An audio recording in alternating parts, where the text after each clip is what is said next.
අද අපි බලමු රසම රස අඹ මාළුවක් හදාගන්නේ කොහොමද කියලා. මෙතන තියෙනවා ග්‍රෑම් 500ක ප්‍රමාණයක්. හොදලා පිළිසිලු කරගෙන ඔයාලට අවශ්‍ය ප්‍රමාණය කෑලි වලට කපා ගන්න. දැන් අඹයකට මිරිස් කුඩු තේ හැඳි 2යි, මස් කරි තේ හැඳි 3යි, තුන පහ කුඩු තේ හැඳි 1යි, කහ කුඩු තේ හැඳි 1යි, ගම් මිරිස් කුඩු තේ හැඳි 1යි, ලුණු කුඩු තේ හැඳි 1මාරයි එකතු කරගෙන කලවම් කරගන්න.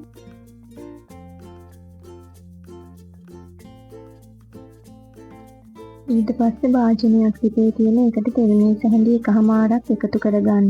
මෙතන තියෙනවා තලාගත්ත ඉඟුරු සුදු ලුණු එනසාල්. ඒ ටික රත් වෙනකොට මම මේ ටික එකතු කරලා කලවම් කරගන්නවා. දැන් මම ඒකටම කරාඹුන ටික 3-4කුයි වසාවාසි කෑලි 2-3කුයි එකතු කරගන්නවා. ඉඟුරු සුදු ලුණු ටික රන්වන් පාට වෙනකම් බැදුනට පස්සේ ඒකට ලුණු පොඩියට කපාගත්ත කොච්චි කරල් 4ක්, කමු මිරිස් කරල් 2ක්, උරුදු පොතු කෑලි 3-4ක් එකතු කරගන්නවා.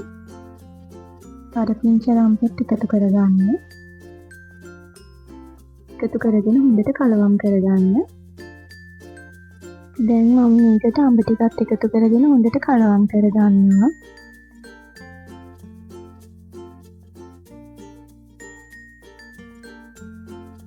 දැන් අඹයකට දීපිලි කෝප්ප 2ක් එකතු කරගන්න. මේ වගේ කෝප් එකකින් එකතු කරගත්තම ප්‍රමාණය.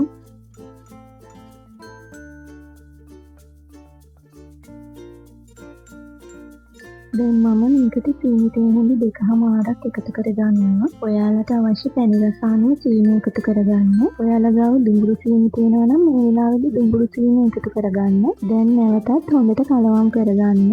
දැන් පියනකින් වහලා ඉපේ ගින්දර සාමාන්‍ය මට්ටමේ තියලා විනාඩි 10ක් උයා ගන්න.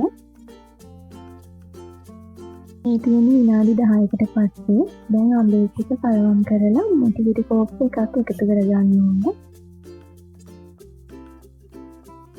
මේ ටික එකතු කරගෙන හොඳට කලවම් කරගන්න. මේ වෙලාවේදී ඔයාලට ලුණු බලා ගන්න පුළුවන්. ඔයාලගේ රස අනුව ලුණු එකතු කරගන්න. මෙතනදී මට ලුණු රස ඇති නිසා මම ලුණු එකතු කරන්න යන්නේ නැහැ. මට හිතෙනවා තව සීනි පොඩ්ඩක් එකතු කරගත්තොත් හොඳයි කියලා පැණි රස එන්න. ඒකෙන්ද මම සීනි හැඳි 1මාරක් එකතු කරගන්නවා. ඔයාලගේ රස අනුව මෙතනදී ලුණු සීනි එකතු කරගන්න අවශ්‍ය ප්‍රමාණයට. දැන් නැවතත් මේක කලවම් කරලා විනාඩි 5ක් විතර හොඳට උයා ගන්න.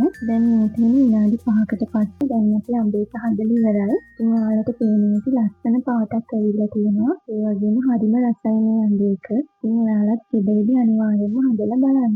එහෙනම් තවත් දවසක අලුත් වීඩියෝ එකකින් හම්බෙමු.